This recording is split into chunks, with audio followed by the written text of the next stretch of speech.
ਇਹ ਹਫ਼ਤਾਵਾਰ ਬਾਈਬਲ ਦਾ ਦਰਸੀ ਆਵਾਜ਼ ਪਲੇਨਫੀਲਡ Christian science church independent ਵੱਲੋਂ ਹੈ, ਜਿਹੜਾ ਨਿਊ ਜਰਜ਼ੀ ਅਮਰੀਕਾ ਵਿੱਚ ਹੈ। ਹੋਰ ਮਾਲੂਮਾਤ ਲਈ ਤੁਸੀਂ ਸਾਡੀ ਵੈਬਸਾਈਟ ਵੇਖੋ www.plainfieldcs.com।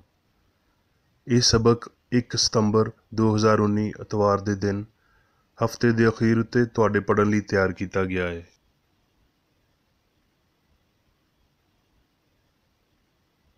ਮਜ਼ਮੂਨ ਮਸੀਹ ਯਸੂ। ਸੁਨਹਿਰੀ ਮਤਨ ਮੁਕਾਸ਼ਫਾ।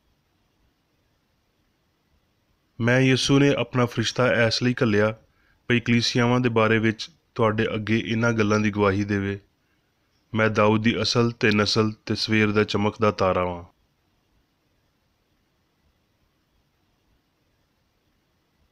ਜਵਾਬੀ ਪੜ੍ਹਾਈ। ਇਫਸੀਓਂ। ਪਰ ਰੱਬ ਨੇ ਆਪਣੇ ਰਹਿਮ ਦੀ ਦੌਲਤ ਤੋਂ ਉਸ ਵੱਡੀ ਮੁਹੱਬਤ ਦੇ ਪਾਰੋਂ ਜਿਹੜੀ ਉਹਨੇ ਸਾਡੇ ਨਾਲ ਕੀਤੀ, ਜਦੋਂ ਕਸੂਰਾਂ ਦੇ ਪਾਰੋਂ ਮੁਰਦਾ ਹੀ ਸੀ ਤੇ ਸਾਨੂੰ ਮਸੀਹ ਦੇ ਨਾਲ ਜ਼ਿੰਦਾ ਕੀਤਾ।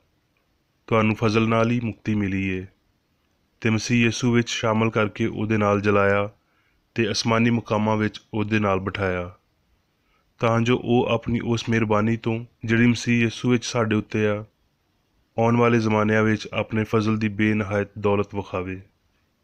ਕਿਉਂ ਜੇ ਤੁਹਾਨੂੰ ਈਮਾਨ ਦੇ ਪਾਰੋਂ ਫਜ਼ਲ ਨਾਲ ਹੀ ਮੁਕਤੀ ਮਿਲੀ ਏ ਤੇ ਇਹ ਤੁਹਾਡੇ ਵੱਲੋਂ ਨਹੀਂ, ਰੱਬ ਦੀ ਬਖਸ਼ਿਸ਼ ਏ, ਤੇ ਨਾ ਕੰਮਾਂ ਦੇ ਪਾਰੋਂ ਏ, ਤਾਂ ਜੋ ਕੋਈ ਫਖਰ ਨਾ ਕਰੇ। ਕਿਉਂ ਜੇ ਅਸੀਂ ਉਹਦੀ ਹੀ ਕਾਰੀਗਰੀ ਹਾਂ ਤੇ ਮਸੀਹ ਯਸੂ ਵਿੱਚ ਉਹਨਾਂ ਨੇਕ ਅਮਲਾਂ ਲਈ ਮਖਲੂਕ ਹੋਏ, ਜਿਨ੍ਹਾਂ ਨੂੰ ਰੱਬ ਨੇ ਪਹਿਲੇ ਤੋਂ ਸਾਡੇ ਕਰਨ ਲਈ ਤਿਆਰ ਕੀਤਾ ਸੀ।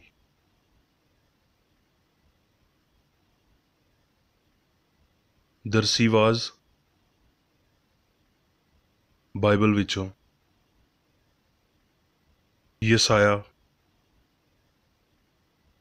ਤੇ ਯੱਸੀ ਦੇ ਤਣੇ ਤੋਂ ਇੱਕ ਕੌਂਪਲ ਨਿਕਲੇਗੀ ਤੇ ਉਹਦੀਆਂ ਜੜ੍ਹਾਂ ਤੋਂ ਇੱਕ ਬਾਰਾਵਰ ਟਹਿਣੀ ਪੈਦਾ ਹੋਵੇਗੀ, ਤੇ ਖੁਦਾਵੰਦ ਦੀ ਰੂਹ ਉਹਦੇ ਉੱਤੇ ਠਹਿਰੇਗੀ, ਹਿਕਮਤ ਤੇ ਖਿਰਦ ਦੀ ਰੂਹ, ਮਸਲਹਤ ਤੇ ਕੁਦਰਤ ਦੀ ਰੂਹ, ਮਾਰਫਤ ਤੇ ਖੁਦਾਵੰਦ ਦੇ ਖੌਫ ਦੀ ਰੂਹ। ਤੇ ਉਹਦੀ ਸ਼ਾਦਮਾਨੀ ਖੁਦਾਵੰਦ ਦੇ ਖੌਫ ਵਿੱਚ ਹੋਵੇਗੀ, ਤੇ ਉਹ ਨਾ ਆਪਣੀਆਂ ਅੱਖੀਆਂ ਦੇ ਵੇਖਣ ਦੇ ਮੁਤਾਬਕ ਇਨਸਾਫ ਕਰੇਗਾ ਤੇ ਨਾ ਆਪਣੇ ਕੰਨਾਂ ਦੇ ਸੁਣਨ ਦੇ ਮੁਤਾਬਕ ਫੈਸਲਾ ਕਰੇਗਾ, ਬਲਕਿ ਉਹ ਰਾਸਤੀ ਨਾਲ ਮਸਕੀਨਾਂ ਦਾ ਇਨਸਾਫ ਕਰੇਗਾ ਤੇ ਅਦਲ ਨਾਲ ਧਰਤੀ ਦੇ ਖਾਕਸਾਰਾਂ ਦਾ ਫੈਸਲਾ ਕਰੇਗਾ, ਤੇ ਆਪਣੀ ਜ਼ੁਬਾਨ ਦੇ ਅੱਸਾਂ ਨਾਲ ਧਰਤੀ ਨੂੰ ਮਾਰੇਗਾ ਤੇ ਆਪਣੇ ਹੋਂਠਾਂ ਦੇ ਨਾਲ ਸ਼ਰੀਰਾਂ ਨੂੰ ਫਰਾਂ ਕਰ ਦੇਵੇਗਾ।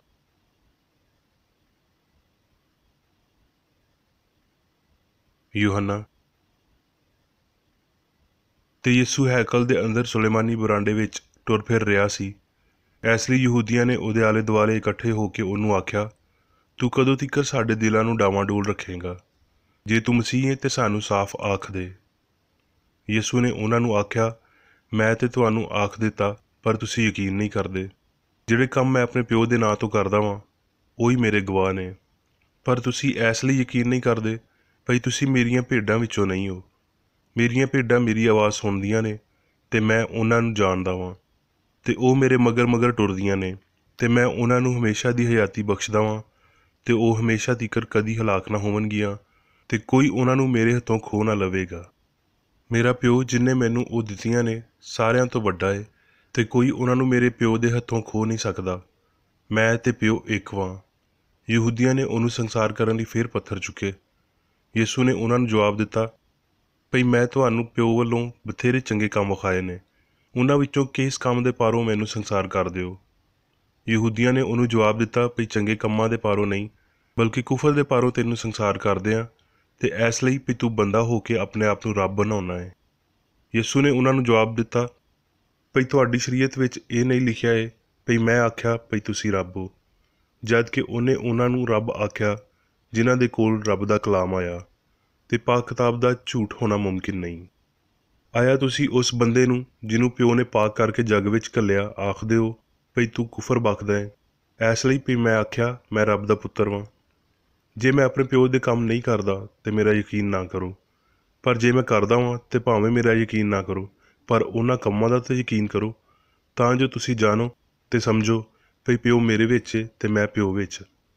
ਉਹਨਾਂ ਨੇ ਫਿਰ ਉਹਨੂੰ ਫੜਨ ਦੀ ਕੋਸ਼ਿਸ਼ ਕੀਤੀ, ਪਰ ਉਹ ਉਹਨਾਂ ਦੇ ਹੱਥ ਵਿੱਚੋਂ ਨਿਕਲ ਗਿਆ।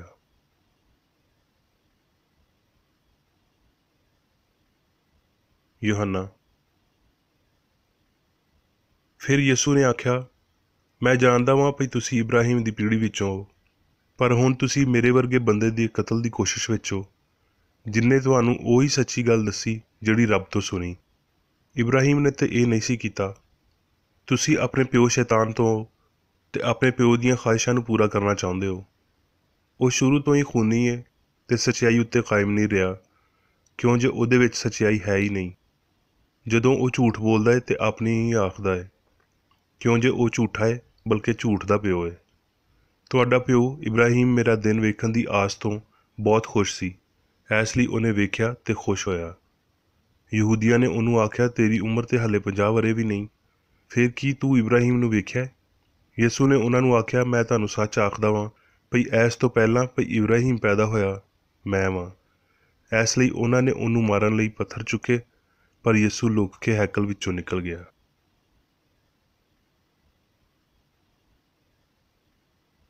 ਲੂਕਾ।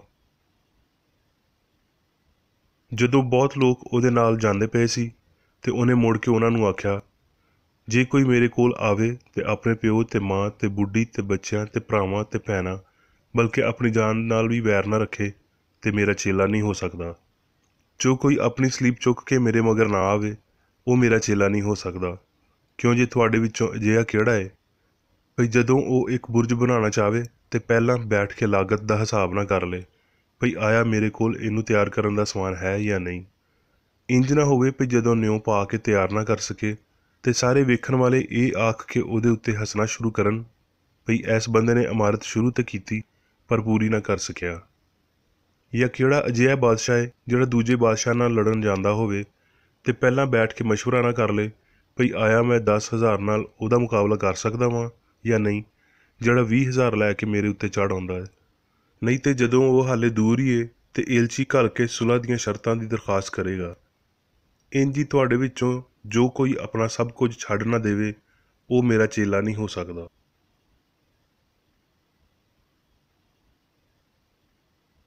ਲੂਕਾ। ਤੇ ਇਬਾਦਤਖਾਨੇ ਵਿੱਚ ਇੱਕ ਬੰਦਾ ਸੀ ਜਿਹਦੇ ਵਿੱਚ ਨਾਪਾਕ ਦਿਓ ਦੀ ਰੂਹ ਸੀ। ਉਹ ਬੜੀ ਆਵਾਜ਼ ਨਾਲ ਚਲਾ ਉੱਠੀ, ਐ ਯਿਸੂ ਨਾਸਰੀ, ਸਾਨੂੰ ਤੇਰੇ ਨਾਲ ਕੀ ਕੰਮ? ਕੀ ਤੂੰ ਸਾਨੂੰ ਹਲਾਕ ਕਰਨ ਆਇਆ ਹੈ?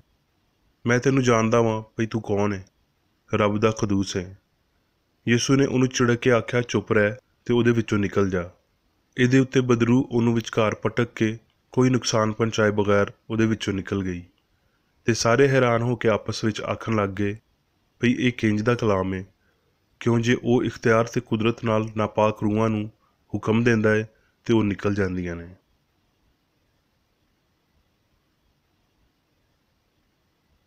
ਅਬਰਾਨੀਓ। ਕਿਉਂ ਜੇ ਰੱਬ ਦਾ ਕਲਾਮ ਜ਼ਿੰਦਾ ਅਤੇ ਮੁਅੱਸਰ ਅਤੇ ਹਰ ਇੱਕ ਦੋ ਧਾਰੀ ਤਲਵਾਰ ਤੋਂ ਜ਼ਿਆਦਾ ਤੇਜ਼ ਹੈ, ਅਤੇ ਜਾਨ ਅਤੇ ਰੂਹ ਅਤੇ ਬੰਦ ਅਤੇ ਗੁੱਦੇ ਨੂੰ ਵੱਖਰਾ ਕਰਕੇ ਲੰਘ ਜਾਂਦਾ ਹੈ, ਅਤੇ ਦਿਲ ਦੇ ਖਿਆਲਾਂ ਅਤੇ ਇਰਾਦਿਆਂ ਨੂੰ ਜਾਂਚਦਾ ਹੈ।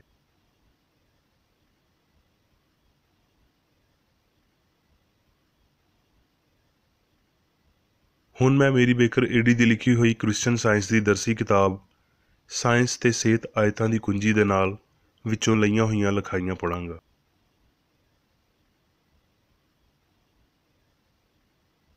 ਸਾਇੰਸ ਤੇ ਸਿਹਤ। ਮਸੀਹ ਰੱਬ ਦਾ ਇਲਾਹੀ ਇਜ਼ਹਾਰ ਜਿਹੜਾ ਮੁਜੱਸਮ ਗਲਤੀ ਨੂੰ ਬਰਬਾਦ ਕਰਨ ਲਈ ਬਦਨ ਦੀ ਸੂਰਤ ਵਿੱਚ ਆਉਂਦਾ ਹੈ।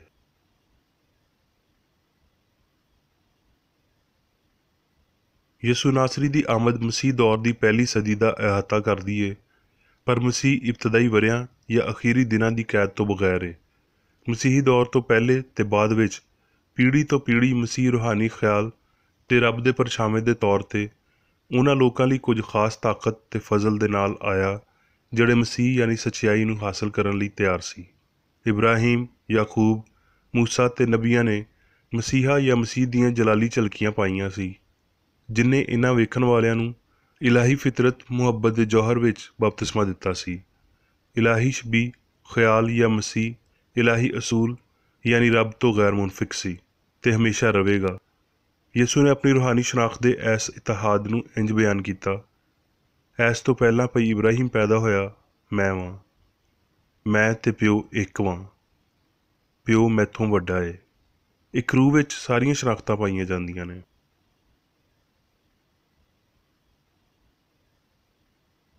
ਮਖਫੀ ਮਸੀਹ ਨਾਮ ਨਿਹਾਦ ਜ਼ਾਤੀ ਹਿੱਸਾਂ ਲਈ ਨਾਕਾਬਲੇ ਇਦਰਾਕ ਸੀ, ਜਦ ਕਿ ਯਸੂ ਬਦਨੀ ਵਜੂਦੀਅਤ ਵਿੱਚ ਜ਼ਾਹਿਰ ਹੋਇਆ ਸੀ। ਦੀਦਾ ਤੇ ਨਾਦੀਦਾ ਖਵਾਸ ਵਾਲੀ ਰੂਹਾਨੀ ਤੇ ਮਾਦੀ ਇਹ ਦੋਹਰੀ ਸ਼ਖਸੀਅਤ ਅਬਦੀ ਮਸੀਹ ਤੇ ਜਿਸਮਾਨੀ ਯਸੂ ਬਦਨ ਵਿੱਚ ਜ਼ਾਹਿਰ ਹੋਇਆ। ਮਾਰਕ ਦੇ ਉੱਤੇ ਉਠਾਏ ਜਾਣ ਤੀਕਰ ਇਹ ਜਾਰੀ ਰਿਹਾ, ਜਦੋਂ ਤੀਕਰ ਭਈ ਇਨਸਾਨੀ ਮਾਦੀ ਨਜ਼ਰੀਆ ਜਾਂ ਯਸੂ ਗਾਇਬ ਨਹੀਂ ਹੋਇਆ, ਜਦ ਕਿ ਰੂਹਾਨੀ ਖੁਦੀ ਜਾਂ ਮਸੀਹ ਜਗ ਦੇ ਪਾਪਾਂ ਨੂੰ ਉਠਾਉਂਦਿਆਂ ਹੋਏ ਇਲਾਹੀ ਸਾਇੰਸ ਦੀ ਅਬਦੀ ਤਰਤੀਬ ਵਿੱਚ ਮੌਜੂਦ ਰਹਿਣਾ ਜਾਰੀ ਰਿਹਾ, ਜਿਵੇਂ ਭਈ ਮਸੀਹ ਨੇ ਹਮੇਸ਼ਾ ਹੀ ਕੀਤਾ। ਇੱਥੋਂ ਤੀਕਰ ਭਈ ਫਾਨੀ ਅੱਖੀਆਂ ਲਈ ਇਨਸਾਨੀ ਯਸੂ ਦੇ ਮੁਜੱਸਮ ਹੋਣ ਤੋਂ ਵੀ ਪਹਿਲੇ।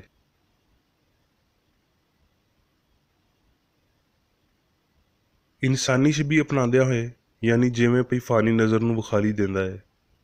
ਇਨਸਾਨੀ ਮਾਂ ਦੇ ਪੇਟ ਵਿੱਚ ਹਮਲ ਲੈਂਦਿਆਂ ਹੋਏ ਯਸੂ ਰੂਹ ਤੇ ਬਦਨ ਦੇ ਵਿਚਕਾਰ, ਸੱਚਾਈ ਤੇ ਗਲਤੀ ਦੇ ਵਿਚਕਾਰ ਦਰਮਿਆਨੀ ਸੀ। ਇਲਾਹੀ ਸਾਇੰਸ ਨੂੰ ਵਾਜ਼ਿਆ ਕਰਦਿਆਂ ਤੇ ਜ਼ਾਹਿਰ ਕਰਦਿਆਂ ਹੋਏ ਉਹ ਉਹਨਾਂ ਸਾਰਿਆਂ ਲਈ ਮੁਕਤੀ ਦੀ ਰਾਹ ਬਣ ਗਿਆ ਜਿਨ੍ਹਾਂ ਨੇ ਉਹਦੇ ਕਲਾਮ ਨੂੰ ਕਬੂਲ ਕੀਤਾ। ਇਨਸਾਨ ਉਹਦੇ ਤੋਂ ਇਹ ਸਿੱਖ ਸਕਦੇ ਨੇ ਭਈ ਬੁਰਿਆਈ ਤੋਂ ਕਿਵੇਂ ਬਚਿਆ ਜਾਵੇ। ਹਕੀਕੀ ਇਨਸਾਨ ਦਾ ਸਾਇੰਸ ਦੇ ਪਾਰੋਂ ਆਪਣੇ ਖਾਲਕ ਨਾਲ ਤਾਲੁਕ ਉਸਤਵਾਰ ਕਰਦਿਆਂ ਹੋਏ ਇਨਸਾਨ ਨੂੰ ਸਿਰਫ ਪਾਪ ਤੋਂ ਦੂਰ ਹੋਵਣ ਤੇ ਮਸੀਹ ਯਾਨੀ ਹਕੀਕੀ ਇਨਸਾਨ ਤੇ ਰੱਬ ਦੇ ਨਾਲ ਉਹਦੇ ਤਾਲੁਕ ਨੂੰ ਪਾਉਣ ਤੇ ਇਲਾਹੀ ਫਰਜ਼ੰਦਗੀ ਨੂੰ ਪਛਾਣਨ ਲਈ ਫਾਨੀ ਖੁਦੀ ਤੋਂ ਨਜ਼ਰ ਹਟਾਉਣ ਦੀ ਲੋੜ ਏ। ਮਸੀਹ ਯਾਨੀ ਸੱਚਾਈ ਯਸੂ ਦੇ ਪਾਰੋਂ ਜ਼ਾਹਿਰ ਹੋਈ ਬਦਨ ਉੱਤੇ ਰੂਹ ਦੀ ਤਾਕਤ ਨੂੰ ਸਾਬਤ ਕਰਨ ਲਈ ਤੇ ਇਹ ਵਿਖਾਉਣ ਲਈ ਫਿਰ ਸੱਚਾਈ ਬਿਮਾਰ ਨੂੰ ਸ਼ਿਫਾ ਦਿੰਦਿਆਂ ਤੇ ਪਾਪ ਨੂੰ ਤਬਾਹ ਕਰਦਿਆਂ ਹੋਏ ਇਨਸਾਨੀ ਸਿਆਣ ਤੇ ਬਦਨ ਉੱਤੇ ਉਹਦੇ ਅਸਰਾਂ ਦੇ ਪਾਰੋਂ ਜ਼ਾਹਿਰ ਹੁੰਦੀ ਏ।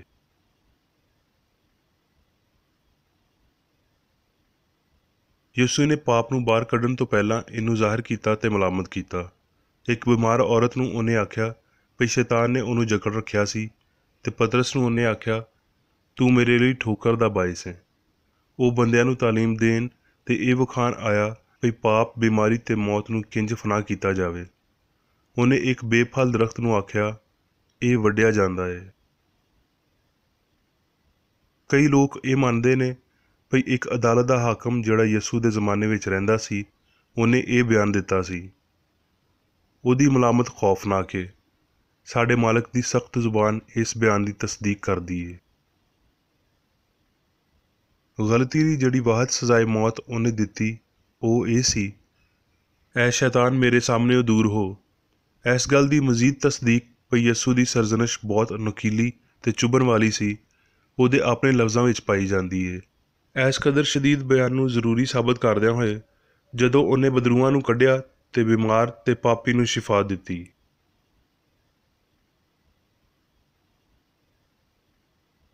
ਜੇ ਬਿਮਾਰੀ ਅਸਲੀ ਏ ਤੇ ਇਹ ਲਾਫਾਨੀਅਤ ਨਾਲ ਵਾਸਤਾ ਰੱਖਦੀ ਏ, ਜੇ ਸੱਚੀ ਏ ਤੇ ਇਹ ਸੱਚਾਈ ਨਾਲ ਵਾਸਤਾ ਰੱਖਦੀ ਏ। ਕੀ ਤੁਸੀਂ ਮਨਸ਼ੀਆਤ ਦੇ ਨਾਲ ਜਾਂ ਬਿਨਾਂ ਸੱਚਾਈ ਦੇ ਮਿਆਰ ਜਾਂ ਹਾਲਤ ਨੂੰ ਬਰਬਾਦ ਕਰਨ ਦੀ ਕੋਸ਼ਿਸ਼ ਕਰੋਗੇ? ਪਰ ਜੇ ਬਿਮਾਰੀ ਜਾਂ ਪਾਪ ਫਰੇਬ ਨਜ਼ਰੀ ਨੇ ਤੇ ਇਸ ਫਾਨੀ ਖਾਬ ਜਾਂ ਧੋਖੇ ਤੋਂ ਜਾਗਣਾ ਸਾਡੇ ਲਈ ਸਿਹਤ, ਪਾਕਿਜ਼ਗੀ ਤੇ ਲਾਫਾਨੀਅਤ ਪੈਦਾ ਕਰੇਗਾ। ਇਹ ਬੇਦਾਰੀ ਮਸੀਹ ਦੀ ਹਮੇਸ਼ਾ ਲਈ ਆਮਦ ਏ, ਯਾਨੀ ਸੱਚਾਈ ਦਾ ਤਰੱਕੀ ਯਾਫਤਾ ਇਜ਼ਹਾਰ ਜਿਹੜਾ ਗਲਤੀ ਨੂੰ ਦੂਰ ਕਰਦਾ ਤੇ ਬਿਮਾਰ ਨੂੰ ਸ਼ਿਫਾ ਦਿੰਦਾ ਏ। ਇਹ ਉਹ ਮੁਕਤੀ ਏ ਜਿਹੜੀ ਰੱਬ, ਇਲਾਹੀ ਅਸੂਲ, ਮੁਹੱਬਤ ਵੱਲੋਂ ਆਉਂਦੀ ਏ ਜਿਹਦਾ ਇਜ਼ਹਾਰ ਯਸੂ ਨੇ ਕੀਤਾ।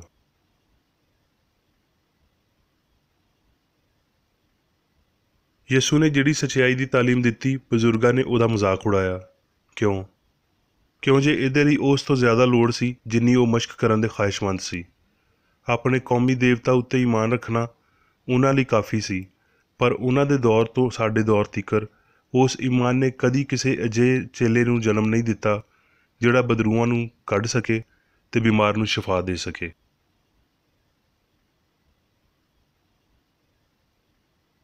ਹਯਾਤੀ ਗੁਜ਼ਾਰਨ ਤੇ ਸ਼ਿਫਾ ਦੇਣ ਲਈ ਯਸੂ ਦੇ ਇਲਾਹੀ ਹੁਕਮਾਂ ਨੂੰ ਚੰਦ ਲੋਕ ਹੀ ਸਮਝਦੇ ਤੇ ਉਹਨਾਂ ਉੱਤੇ ਅਮਲ ਕਰਦੇ ਨੇ। ਕਿਉਂ ਜੇ ਉਹਦੇ ਹੁਕਮ ਚੇਲਿਆਂ ਤੋਂ ਆਪਣਾ ਸੱਜਾ ਹੱਥ ਵੱਢਣ ਤੇ ਸੱਜੀ ਅੱਖ ਕੱਢਣ ਦੀ ਮੰਗ ਕਰਦੇ ਨੇ, ਯਾਨੀ ਮਸੀਹ ਲਈ ਸਭ ਕੁਝ ਕੁਰਬਾਨ ਕਰਦਿਆਂ ਹੋਏ ਇੱਥੋਂ ਤੀਕਰ ਵੀ ਆਪਣੇ ਸਭ ਤੋਂ ਪਾਕ ਅਕੀਦਿਆਂ ਤੇ ਮਸ਼ਕਾਂ ਨੂੰ ਵੀ ਛੱਡਣ ਦੀ ਮੰਗ ਕਰਦੇ ਨੇ।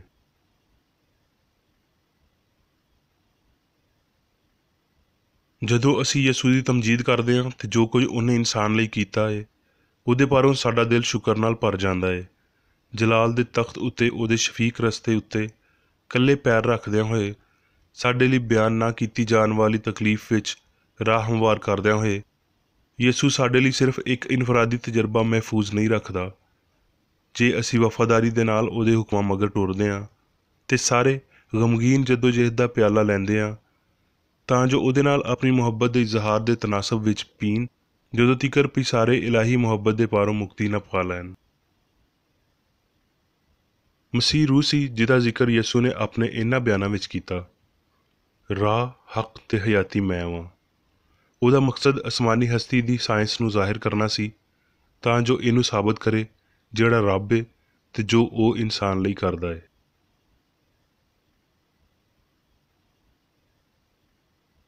ਸੱਚਾਈ ਦਾ ਲਾਫਾਨੀ ਨਜ਼ਰੀਆ ਆਪਣੇ ਪਰਾਂ ਹੇਠਾਂ ਬਿਮਾਰਾਂ ਤੇ ਪਾਪੀਆਂ ਨੂੰ ਇਕੱਠਿਆਂ ਕਰਦਿਆਂ ਹੋਏ ਸਦੀਆਂ ਦਾ ਇਹਾਤਾ ਕਰ ਰਿਹਾ ਹੈ। ਮੇਰੀ ਖਸਤਾ ਹਾਲ ਉਮੀਦ ਉਸ ਖੁਸ਼ੀ ਦੇ ਦਿਨ ਦਾ ਅਹਿਸਾਸ ਦਿਲਾਉਣ ਦੀ ਕੋਸ਼ਿਸ਼ ਕਰਦੀ ਏ ਜਦੋਂ ਇਨਸਾਨ ਮਸੀਹ ਦੀ ਸਾਇੰਸ ਨੂੰ ਸਮਝੇਗਾ ਤੇ ਆਪਣੇ ਗੁਆਂਢੀ ਨਾਲ ਆਪਣੀ ਤਰ੍ਹਾਂ ਹੀ ਮੁਹੱਬਤ ਰੱਖੇਗਾ। ਜਦੋਂ ਉਹ ਇਹ ਜਾਣੇਗਾ ਭਈ ਰੱਬ ਕਾਦਰ ਮੁਤਲਿਕ ਹੈ ਤੇ ਜੋ ਕੁਝ ਉਹਨੇ ਇਨਸਾਨ ਲਈ ਕੀਤਾ ਤੇ ਕਰ ਰਿਹਾ ਹੈ ਉਹਦੇ ਵਿੱਚ ਇਲਾਹੀ ਮੁਹੱਬਤ ਦੀ ਸ਼ਫਾਈਆ ਤਾਕਤ ਨੂੰ ਜਾਣੇਗਾ।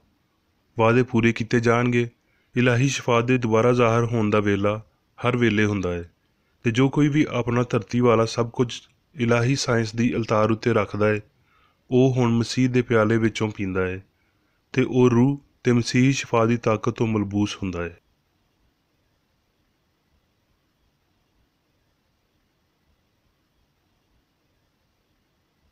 ਹੁਣ ਮੈਂ ਮੇਰੀ ਬੇਕਰ ਈਡੀ ਵੱਲੋਂ ਚਰਚ ਮੈਨੂਅਲ ਵਿੱਚ ਦਿੱਤੇ ਹੋਏ ਰੋਜ਼ਾਨਾ ਦੇ 3 ਫਰਜ਼ ਪੜਾਂਗਾ।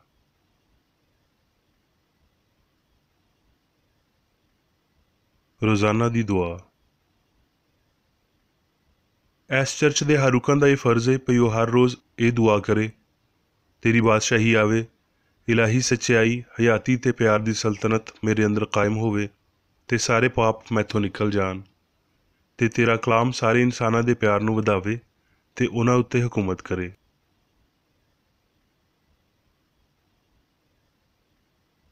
ਮਕਸਦਾਂ ਤੇ ਕੰਮਾਂ ਦਾ ਇੱਕ ਅਸੂਲ।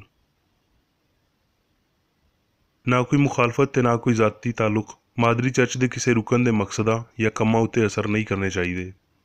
ਸਾਇੰਸ ਵਿੱਚ ਬਸ ਇਲਾਹੀ ਪਿਆਰ ਹੀ ਹਕੂਮਤ ਕਰਦਾ ਹੈ ਤੇ ਇੱਕ ਮਸੀਹੀ ਸਾਇੰਸਦਾਨ ਪਾਪ ਨੂੰ ਰੱਦ ਕਰਦਿਆਂ ਹੋਏ ਸੁੱਚੀ ਭਰਾਬੰਦੀ, ਖੈਰਾਤ ਪਸੰਦੀ ਤੇ ਮਾਫੀ ਨਾਲ ਪਿਆਰ ਦੀਆਂ ਮਿੱਠੀਆਂ ਸੱਚਾਈਆਂ ਦਾ ਪਰਛਾਵਾਂ ਬਣਦਾ ਹੈ। ਇਸ ਚਰਚ ਦੇ ਸਾਰੇ ਰੁਕਨਾਂ ਨੂੰ ਸਾਰੇ ਪਾਪਾਂ ਤੋਂ, ਗਲਤ ਤਰ੍ਹਾਂ ਦੀਆਂ ਪੇਸ਼ਨਗੋਈਆਂ, ਮੁਨਸਫੀਆਂ, ਮੁਜ਼ੰਮਤਾਂ, ਸਲਾਹਾਂ, ਗਲਤ ਅਸਰਾਂ ਨੂੰ ਲੈਣ ਤੇ ਗਲਤ ਅਸਰ ਦੇਣ ਤੋਂ ਆਜ਼ਾਦ ਰਹਿਣ ਲਈ ਹਰ ਰੋਜ਼ ਖਿਆਲ ਰੱਖਣਾ ਚਾਹੀਦਾ ਹੈ ਤੇ ਦੁਆ ਕਰਨੀ ਚਾਹੀਦੀ ਹੈ।